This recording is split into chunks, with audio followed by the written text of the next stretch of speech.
There have been many underdog martial arts movies and sports movies over the years, so why does the original 1984 Karate Kid movie still stand out? Why do people still watch it over 30 years after its release, in spite of its more dated and very 80s aspects? On the surface, it seems to be a simple story about a bullied kid who empowers himself through the study of martial arts and eventually overcomes his fears. However, while this is true, it isn't what makes the Karate Kid so special, nor is it the reason it still resonates with audiences. The thing that makes the Karate Kid so special, at least according to me, is the character of Mr. Kasuke Miyagi, played by the late great Pat Morita, and his relationship with Daniel LaRusso, played by Ralph Macchio.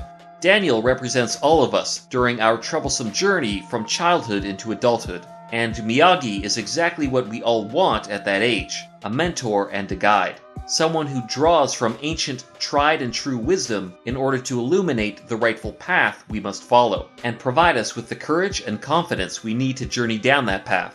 Yes, during our adolescence, most of us also want to learn how to kick ass, for self-defense purposes of course. But this isn't exactly what we need. What we truly need is guidance, and that's exactly what Mr. Miyagi provides for Daniel. Miyagi is the mentor archetype in Joseph Campbell's monomyth, aka the supernatural aide, and in fact, I would argue he is the greatest mentor figure in cinematic history. That's right, greater than Obi-Wan Kenobi, Yoda, Morpheus from The Matrix, Quint from Jaws, and even Gandalf from The Lord of the Rings. This is quite the bold statement, I know, but I'll make my case for this in more detail over the course of this video. After what? After. One of the most important aspects of Daniel and Miyagi's relationship is hinted at early in the story. In the opening of The Karate Kid, we learn that Daniel is being raised by his mother alone, and while she is a great parent, he is beginning to face problems that he doesn't feel his mother will understand, or have an answer for. Enter Mr. Miyagi, the eccentric handyman in Daniel's building, secret karate master, and Daniel's eventual father figure. After his first encounter with Johnny and the Cobra Kais, Daniel has been emasculated. He's been made to look weak in front of his peers and his love interest, Allie, with an I. As much as Daniel loves and respects his mother, he unconsciously seeks a father figure to aid him with this threat to his own masculinity. Because Miyagi has no children, for reasons we learn later, he fits into this role almost immediately. In fact, Miyagi eventually becomes the perfect father figure for Daniel, as he embodies great strength and empowerment, yet has the wisdom, modesty, and philosophy required to use his strength justly. The chemistry between Daniel and Miyagi is infectious from the beginning. Although this film required both actors to perform martial arts, the director John Avildsen prioritized the casting of great actors with the appropriate chemistry over lesser actors who had a martial arts background. In fact, the martial arts sequences in the film are really quite slow and clumsy, especially compared to what Jackie Chan was doing at the same time. But this doesn't really matter. The core of this film is about the relationship between Daniel and Miyagi, not the martial arts they perform. Avildsen recognized this and cast two great actors in the roles with the appropriate chemistry. Morita and Macchio were not only capable of projecting the emotional aspects of the mentor-student, adopted-father-son relationship, but were also quite funny and entertaining as they did it.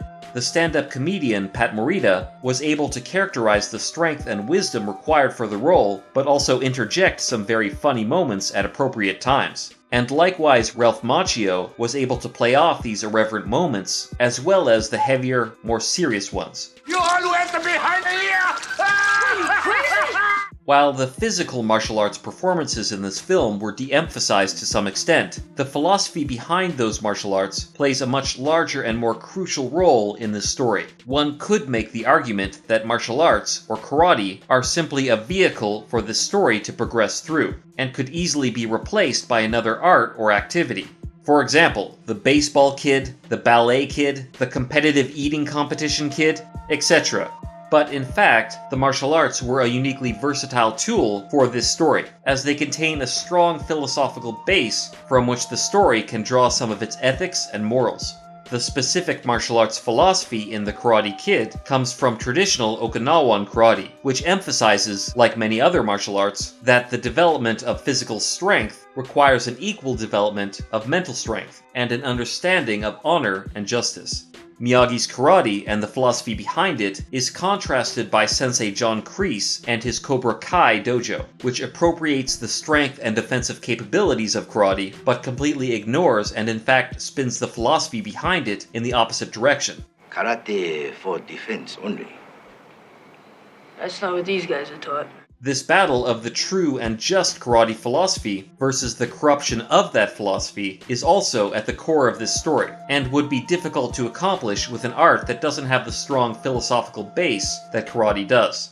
George Lucas accomplished a similar effect by creating the concept of the Force and the Order of the Jedi for Star Wars. However, he was drawing much of the philosophy in those films from real martial arts, or other Eastern philosophical concepts like Ki. In a sense, The Karate Kid skips the fantasy world setting and addresses aspects of martial arts philosophy as it applies to a more realistic world. In Joseph Campbell's monomyth, the mentor will provide the hero with the amulets required to pass the trials ahead, and in The Karate Kid, those amulets are wax on, wax off, sand the floor, and paint the fence, i.e. karate and the philosophy behind it.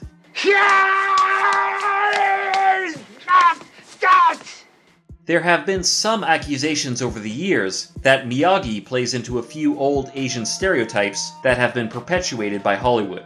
For example, he's an old, sage-like martial arts master who speaks in broken English and frequently engages in exotic pastimes, like trying to catch flies with chopsticks. I admit I'm not the best candidate to judge whether or not these accusations are valid, but I believe Miyagi's character, in fact, has much more depth than most film characters, and especially other Asian characters portrayed in Hollywood movies. This is most exemplified by one scene in The Karate Kid that provides a deep insight into Miyagi's history and backstory.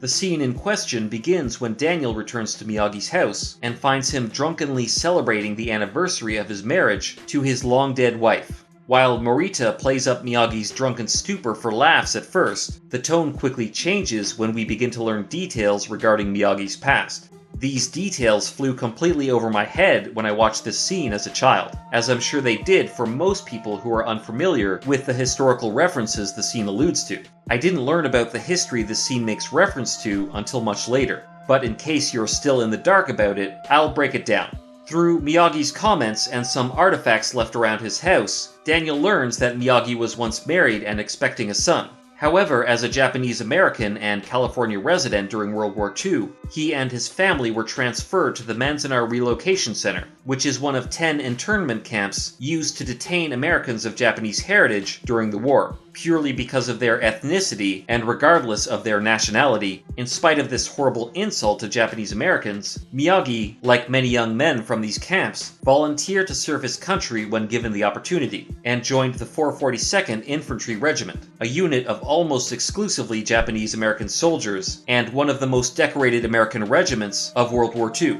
Miyagi himself earned a Purple Heart and Medal of Valor, among other decorations. However, while he was fighting overseas, both his wife and unborn son died from complications arising from childbirth. The final affront to Miyagi and his family is that no doctor came to treat his wife in the camp, perhaps due to the prejudice many citizens harbored toward Japanese Americans during the war. I'm free. I'm free. No doctor come. No doctor come. So Miyagi, who sacrificed everything and fought for his country, lost his only child and wife as the result of that country's prejudice and negligence. That's a pretty harsh pill for an audience to swallow, and the real history it addresses is not one that is often acknowledged in Hollywood movies. Yet it provides the character of Miyagi with a level of depth and pathos that is rare among Hollywood movies. Because we can empathize with Miyagi's great loss, we understand why he is such a solitary figure, and why his relationship with Daniel eventually heals, at least in part, a very deep wound within himself. It also forces us to respect his dedication to justice and honor when he himself was not treated justly. At the end of the anniversary scene, Miyagi passes out and Daniel helps him into his bed, then bows to him. During this moment, Miyagi displays uncharacteristic vulnerability, and in a way, Daniel becomes the guardian figure, repaying the care he was shown, and discovering a new level of appreciation for his mentor. As this scene alludes to, and like all good mentors, Miyagi can only go so far with Daniel, and must eventually let Daniel choose his own path, so he can fully develop into the self-reliant hero of his own quest. Daniel begins to make steps of his own volition throughout the second act of the story, but the moment when Daniel truly takes solo flight occurs in the third act, during the tournament. The Cobra Kai sensei John Kreese instructs his student Bobby to perform an illegal kick on Daniel in order to injure and eliminate him from the tournament finals. Once Daniel is injured, Miyagi offers him a way out, and in fact encourages Daniel not to continue the tournament. At this moment, Daniel takes command of his own destiny. None of it balanced that way. Not with them, not with Allie. Not with me. Miyagi respects his choice, as a peer and a friend rather than as a mentor. Miyagi performs his karate healing technique, or whatever kind of voodoo this is, so Daniel can continue the tournament. And of course, in the end, Daniel triumphs, fully becoming the hero of his own story. The final act of the mentor is always to set their pupil free, allowing them to fly by the strength of their own wings. And as Miyagi does this, he completes his role, at least in the Karate Kid 1. In the Karate Kid 2, the cycle is reset somewhat, so Daniel can begin a new hero's journey. And that is perhaps why the sequel feels a little repetitive and doesn't quite match up to the original. Don't even get me started on Part 3, 4, or the remake. Too often in movies, the mentor figure is a little flat. However, Mr. Miyagi's depth, backstory, philosophy, and humor, as well as the paternal role he assumes, make him an unusually complete character of this archetype. And as I mentioned earlier, I would argue he is the greatest mentor figure in film history, for that reason. But that's just like my opinion, man. If you agree with my points or disagree, please explain why in the comments below. Or, if I missed an aspect of Mr. Miyagi's character that you feel is important, please let me know what it is. Be sure to like the vid and subscribe for more videos that break down and reveal the deeper themes and meanings behind your favorite movies, and more videos about karate. There, I tried to say it properly. Karate. Yeah. Until next time.